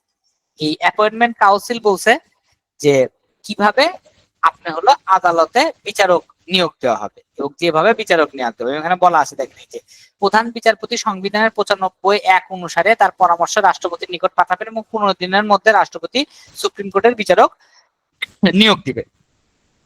তো এর মাধ্যমে আমরা হলো কি করতে পারবো, আমরা হলো বিচারক নিয়োগ হবে সুপ্রিম জুডিশিয়াল কাউন্সিলের মাধ্যমে। এটা খুব ভালোভাবে আপনারা দেখবেন সুপ্রিম জুডিশিয়াল কাউন্সিল জিনিসটা কি, এবং এটা নিয়ে অনেক কথাবার্তা হয়েছে। হ্যাঁ, এবং 95(1) অনুযায়ী এটা আপনার হলো গঠিত হচ্ছে। হ্যাঁ, supreme judicial council, appointment council. আর হলো আপনার হলো এই এই জিনিসটা হলো নিয়োগের ক্ষেত্রে। আর এইখানে দেখবেন যে কিভাবে মানে বিচারপতিকে অপসারণ করা যায়। হ্যাঁ, তো এই বিচারপতি অপসারণের যে প্রসিডিউরটা, এটা যদি আমরা দেখি, এখানে দেখেন একদম কোথায় আছে বিচারক নিয়োগ, এই যে 95 বিচারক নিয়োগ। হ্যাঁ, তো এখানে বলা আছে যে বিচারক এখন কিভাবে নিয়োগ হবে, এটা চেঞ্জ হবে। ঠিক আছে, এটা চেঞ্জ হবে সুপ্রিম জুডিশিয়াল অ্যাপয়েন্টমেন্ট কাউন্সিল, ওর মাধ্যমে বিচারক নিয়োগ হবে। এবং এই যে কি বলে বিচারকের অবসর গ্রহণের পর সুপ্রিম কোর্টের অতিরিক্ত বিচার, এটা হলো বিচারক নিয়োগের ক্ষেত্রে। আর পদের মেয়াদ 96 যে আছে, এখানে বলা আছে যে কিভাবে অপসারণ করা যাবে। তো এই অপসারণটা বর্তমানে দেখেন সংসদের কাছে ন্যস্ত আছে, 2/3 গরিষ্ঠ দ্বারা সংসদ সদস্যের প্রস্তাবনা ক্রমে কোন বিচারপতিকে অপসারিত করা যাবে, সংসদের হাতে ন্যস্ত আছে। তো এইটাও সংসদের হাত থেকে এখন উঠে যাচ্ছে নতুন প্রসিডিউর অনুযায়ী। কিভাবে উঠে যাচ্ছে, উঠে যে এখন কি হবে দেখেন, এখন কার কাছে যাবে জিনিসটা, বিচারপতি অপসারণ, বিচারক অপসারিত, বিচারককে অপসারণ। দেখেন সংবিধান অনুযায়ী এটা দিয়ে আছে, বাট এটা এখন চেঞ্জ হচ্ছে। হ্যাঁ, কিভাবে চেঞ্জ হচ্ছে দেখেন, বিচারপতির অপসারণের সুপ্রিম জুডিশিয়াল কাউন্সিল, পূর্ণবল বিচারপতি অপসারণের ক্ষেত্রে এই সুপ্রিম জুডিশিয়াল কাউন্সিল, মানে এটা সংসদ সদস্যের হাতে থাকবে না। সংসদ সদস্য এটা হলো বিচার বিভাগই কোন বিচারপতিকে অপসারণ করতে পারবে, তাদেরও ইমেন্স পাওয়ার। হ্যাঁ, তো এই যে 96 অনুযায়ী আপনার এটা বারবার চেঞ্জ হয়েছে। এই যে তারপরে আমরা এস.কে. সিনহাকে দেখলাম, সে চেঞ্জ হইলো। হ্যাঁ, সংসদ থেকে একদম তাকে বের করে দেওয়া হলো, মানে সংসদের মাধ্যমে। তো এই প্রত্যেকটা জিনিস এখন আর সংসদের হাতে থাকবে না, এই সিস্টেম, এই জিনিসটা থাকবে সুপ্রিম তার হাতে, জুডিশিয়াল, এই সুপ্রিম জুডিশিয়াল কাউন্সিল তার হাতে থাকবে। ঠিক আছে, এই আর্টিকেলটা আপনারা পড়বেন, আমি 2টা লিঙ্কই দিয়ে দিলাম আপনাদেরকে, এটা খুব ভালো করে দেখবেন। তো আমি মোদ্দা কথায় বলে দিই, সেটা হলো যে একটা হলো সুপ্রিম জুডিশিয়াল কাউন্সিল, যার মাধ্যমে এই জজদের, বিচারপতিদের অপসারণ করা যাবে। আর একটা বিচারপতিদের নিয়োগের জন্য সুপ্রিম জুডিশিয়াল অ্যাপয়েন্টমেন্ট কাউন্সিল। হ্যাঁ, 2টা কাউন্সিল হবে এবং এই 2জন প্রধান বিচারপতি ফাইন্ড আউট করবে, কারণ প্রধান বিচারপতি দেশের জন্য খুবই গুরুত্বপূর্ণ। প্রধান বিচারপতির নিয়োগ এবং বিচারক পদের মেয়াদ, এই প্রত্যেকটা জিনিস আপনার জন্য এই 2টা আর্টিকেল আপনারা দেখলে আপনাদের আইডিয়া ক্লিয়ার হবে। সুপ্রিম জুডিশিয়াল কাউন্সিল এবং সুপ্রিম জুডিশিয়াল অ্যাপয়েন্টমেন্ট কাউন্সিল, এই 2টা দেখলে আপনার আইডিয়া ক্লিয়ার হবে। আচ্ছা, এবার আমরা দেখবো যে রাষ্ট্রপতির কি কি ক্ষমতা। লাস্ট কোশ্চিন আমাদের, রাষ্ট্রপতির কি কি ক্ষমতা সেটা দেখে, এটা আমাদের লাস্ট প্রশ্ন, এটা পড়লে আমাদের শেষ আর কি। তো রাষ্ট্রপতির কি কি ক্ষমতা সেটা আমরা একটু দেখার চেষ্টা করি। হ্যাঁ, সেটা হলো যে সংবিধান অনুযায়ী রাষ্ট্রপতির কি ক্ষমতা, 48 এখানে বলা আছে যে রাষ্ট্রপতি কি করতে পারে। 48 একদম সরাসরি রাষ্ট্রপতির কথা বলা আছে যে রাষ্ট্রপতি কিভাবে হবে, আপনারা জাস্ট একবার দেখলেই পাবেন। এবং রাষ্ট্রপতি হওয়ার জন্য কি কি হইতে হবে, তার যোগ্যতা কি কি, যে 45 বছর হওয়া যাবে না, সংসদ সদস্য নির্বাচিত হইবার অযোগ্য হওয়া যাবে না। হ্যাঁ, এবং রাষ্ট্রপতি সংসদ নির্বাচন করিতে নির্বাচিত হইবার যোগ্য হইবেন না যদি কোনো কারণে, মানে রাষ্ট্রপতির বয়স আমরা কথা দেখলাম 45 বছর, এটা 48 বলা আছে। হ্যাঁ, এছাড়া রাষ্ট্রপতির কি দেখেন, ক্ষমা প্রদর্শন করার একটা বিশেষ ক্ষমতা আছে, যে কোনো ক্ষমা ব্যাপারে সে ক্ষমা করে দিতে পারে। রাষ্ট্রপতির পদের মেয়াদ কতদিন, এই যে 5 বছর। এবং একাধিক ক্রমে না হোক বা হোক, 2 মেয়াদের বেশি রাষ্ট্রপতি কেউ থাকতে পারবে না, এখানে বলা আছে ক্লিয়ারলি। প্রধানমন্ত্রীর ক্ষেত্রে বলা না, এখন ওই জিনিসটা অ্যাড হচ্ছে। সাথে বলা আছে কি রাষ্ট্রপতি পদের মেয়াদ, রাষ্ট্রপতি পদের মেয়াদ কতদিন, যে এই যে 2 টার্মে, এবং কখন অযোগ্য হবে, যখন কোন সংসদ সদস্য রাষ্ট্রপতি নির্বাচিত হইবার জন্য রাষ্ট্রপতি তাহার কার্যভার গ্রহণ করিলে তাহার আসন শূন্য হবে। সে যদি সংসদ সদস্য হয়ে যায় আবার সেক্ষেত্রে শূন্য হবে। রাষ্ট্রপতির অভিশংসন মানে কিভাবে রাষ্ট্রপতিকে আপনি বের করে দিতে পারবেন। এই যে এখানে বলা আছে যে সংসদে যদি 2/3 লোক তার উপরে অনাস্থা জারি করে তাহলে তাকে আপনি বের করে দিতে পারবেন। আচ্ছা, অসামর্থ্যের কারণে রাষ্ট্রপতি অবসর, কোনো কারণে রাষ্ট্রপতি যদি অসমর্থ হয়, অসুস্থ হয় বা অন্য কোনো ঘটনা ঘটে, তাহলে সেক্ষেত্রে রাষ্ট্রপতিকে অপসারণ করা যাবে। তো সেক্ষেত্রে 14 দিনের পূর্বে বা 30 দিনের পর প্রস্তাবটি ভেটো দেওয়া যাইবে না, এবং অনুরূপ মেয়াদের মধ্যে প্রস্তাবটি উত্থাপনের জন্য পুনরায় সংসদ আহ্বানের প্রয়োজন হলে স্পিকার সংসদ আহ্বান করবে, করে রাষ্ট্রপতিকে আপনি অপসারণ করতে পারবে। এবং অনুপস্থিতি প্রভৃতির কারণে রাষ্ট্রপতি যদি কোনো কারণে অনুপস্থিত থাকে, হ্যাঁ কোনো কারণে রাষ্ট্রপতি নাই, তো সেক্ষেত্রে স্পিকার রাষ্ট্রপতির দায়িত্ব ভার নিয়ে দেশ চালাইতে পারে।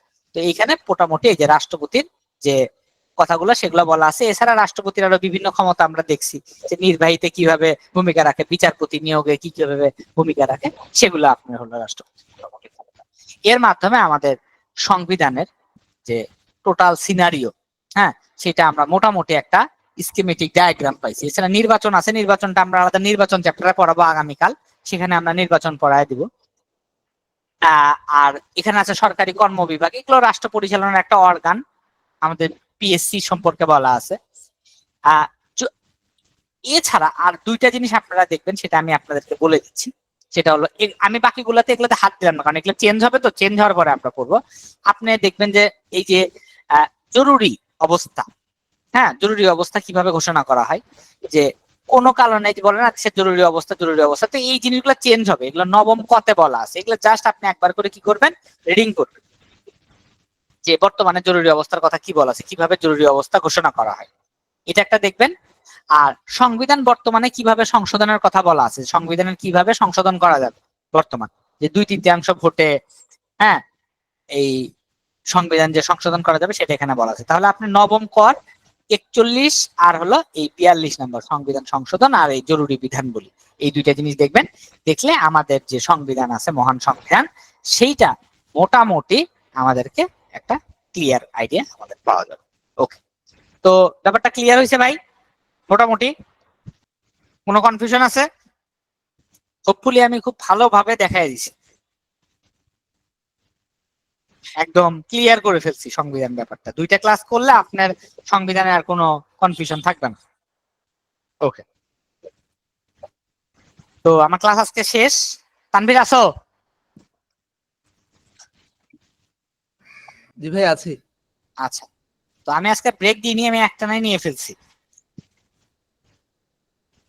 আস্তে আস্তে পড়তে পড়তে মনে থাকবে। আর কোনো কোশ্চিন আছে? এনিওয়ান? ওকে, তো ভালো থাকেন সবাই, আল্লাহ হাফেজ।